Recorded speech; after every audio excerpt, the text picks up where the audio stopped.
বাবার মুখে 1 বিঘা কথাটা শুনেই রাফি বেশ আশ্চর্য হয়। তখন রাফি বলল, কি বলো 1 বিঘা জমি? আমি তো জমি কিনেছি 11 বিঘা। তখন রাফির বাবা বলল, তুই বললেই হলো। তখন রাফি বলল, আচ্ছা ক্যাশ টাকাগুলো ব্যাংকে রাখতে দিয়েছি, ওইগুলো আমাকে দাও। তখন রাফির বাবা বলল, কোনো টাকা নেই। তখন রাফি বলল, তার মানে তুমি এতদিন আমাকে মিথ্যা বলছো সব? ছি ছি ছি বাবা, তুমি এমন কাজ করতে পারলে আমার সাথে? তখন রাফির বাবা বলল, চুপচাপ খাইতে হলে খা, না হলে যেখান থেকে এসেছিস সেখানে যা। বাবার মুখে কথাটি শুনে রাফির বুকটা কেমন জানি কম্পন দিয়ে উঠলো।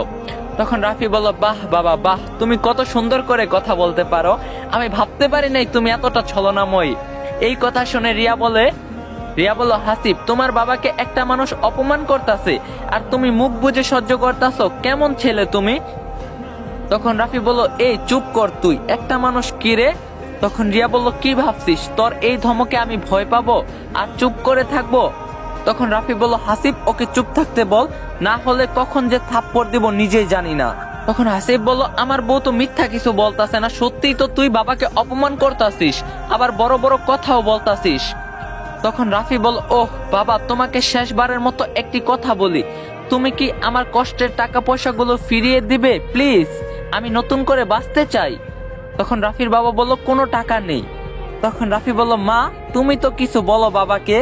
তখন রাফির বাবা বলল, তোর মা কি বলবে শুনি, এই বাসাতে আমি যা বলবো তাই হবে। তখন রাফি বলল, ভালো, খুবই ভালো। আর আর কোনো তর্ক না করে রাফি নিজের রুমে চলে যায়।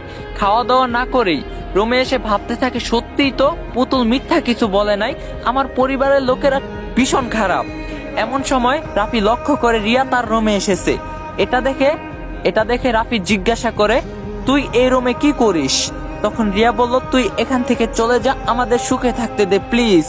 তখন রাফি বলল, ছি রিয়া, তুই যে এমন হয়ে যাবি আমি কখনো কল্পনাও করতে পারি নাই। তখন রিয়া বলল, যা হবার হয়ে গেছে, তুই চলে যা এই বাসা থেকে। তখন রাফি বলল, আশ্চর্য, আমার বাসা থেকে আমি কেন চলে যাব? তখন রিয়া বলল, যাবি কি না?